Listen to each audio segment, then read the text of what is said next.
Hi, my name is Alicia Adamson. You can call me Salt. I was a cat at the turn of the century.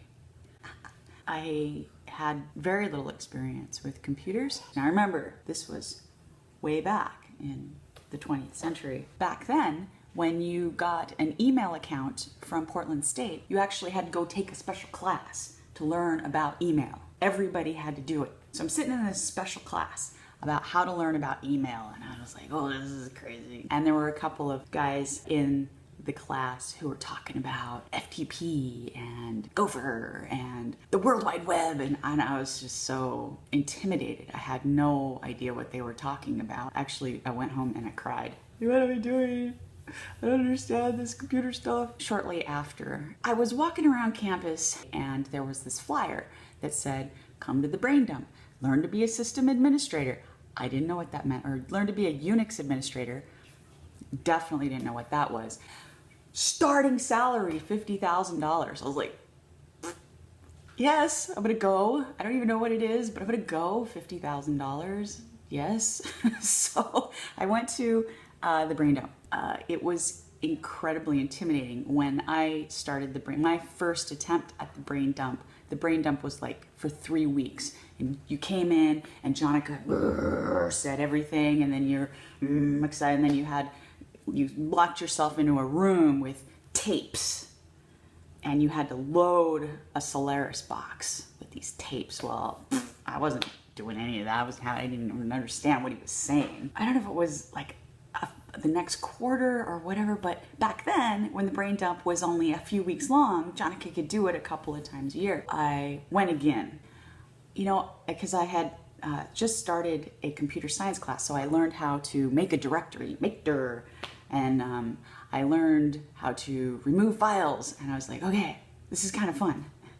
So I went to the Braindump again, and I just learned how to make a directory, and I don't know if I belong here. Jonica's, you totally belong here, just keep coming.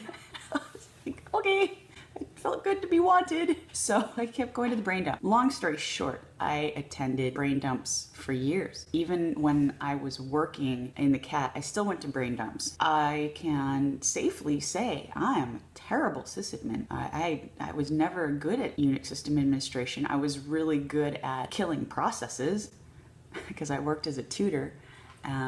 So I would go into the tutor lab, and there'd be all these zombie processes everywhere, and it felt so cool because I didn't even know what it was. It's like, kill this, you know, there's a kill command in Unix, and I would send these notes to the cat kill thine process 905 whatever. I also had some pretty good management skill. I've got good communication skill. I started working more in an administrative capacity. While I did eventually get root access, which is, you'll learn all about that. You know, you get different levels of administrative privilege as you go along. It was never a claw, which is the ultimate in cat powers. But I didn't need to be a claw because I was the dog mother, the desk operations group. I took care of them. I took care of the tutors. I was the web services manager, and I did a lot of other things. I tried bringing in different business processes and ideas, and I held meetings and stuff. Now, I learned a lot about Unix at the same time, and I learned a lot about being part of a big organization. In fact, I've had a very accomplished career. I've done some pretty amazing things, and I've worked with people all over the world to do them. My most recent project was building a national library for the United States of America to house open source healthcare IT assets. I've worked all over the country helping build systems, communicating and bridging the requirements of different constituents in a large scale project. Now, I also am a bit of an entrepreneur, and I've been having companies since, you know, 2000 I had my first company. All of the work I did early on in my own entrepreneurial efforts, I did hiring CAT. I hired my friends. You know, oh, I was saying I've had a really successful career. I even have my own poster that PCC made for me. It says, I am an industry leader because of PCC, and then there's some language at the bottom about what I did. But I would say that just as much, I'm an industry leader because of the CAT. And maybe things have changed a little bit, but I just wanted to share a couple of stories about how I made some pretty major, epically huge mistakes. Learning moments when I was in the CAT. I remember being told, just go in, play on the operating system, you can't break anything. Not true.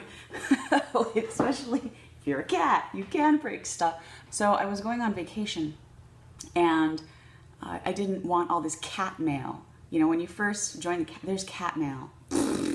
It's crazy balls. I decided to change the pointer for my mailbox, you know, mbox to dev null. Dev null is the void. It's that place in Unix where things don't even exist anymore. I just want all my mail to go in the trash. It's even better than trash. It's nothing. So I did that, and I went on vacation. Apparently, what happened is that every time someone sent mail to the CAT and then it went into my inbox, it would bounce another email back to the CAT. That would cause the mail list to send another email, which would go to my inbox and bounce. And so it totally took down the CAT primary communication modality for troubleshooting. When I got back from vacation, I was told that this had happened and that they had all these people working on it and they were trying to figure out what's going on. They had no idea. And well, they finally found it. And John was like, it was so cool. It was so cool. There was another time where I was working in one of the security labs and I was working on some packet flooding stuff and I completely flooded out the whole network and took out the College of Engineering. But it was cool! You know, like, wow, how'd you do that? I don't know, I was just pushing buttons. Not really, actually. There's an opportunity to learn, to experience a depth of work that people graduating from college wish they could have. And we senior cats, I got called a senior cat. I was like, senior? We care about your success, and we're out here in the industry. There are generations of cat out there changing the world, quite literally. We're all part of the Facebook group, so if there's something big happening in our world and we're looking for a certain type of something, then we'll start there. And if you have a particular interest or need, you let us know. We're here. Don't be scared. Which brings me to a really important aspect of the CAT. It was huge for me, is that the CAT became my tribe. We did a lot of stuff together. These were my friends, and I had a place to hang out and do the geeky, nerdy things that I wanted to do. That was very satisfying. And to this day, 15 years later, the CAT and people that I went through the CAT with are very dear to me. And it's a lot of commitment. It's a lot of time. This is not a casual experience. Well, except you can be totally cash when you do it. You don't have to dress up. Well, you can if you want to. Best of luck to all of you. I look forward to seeing you on the Facebook page. Thanks, Jonica.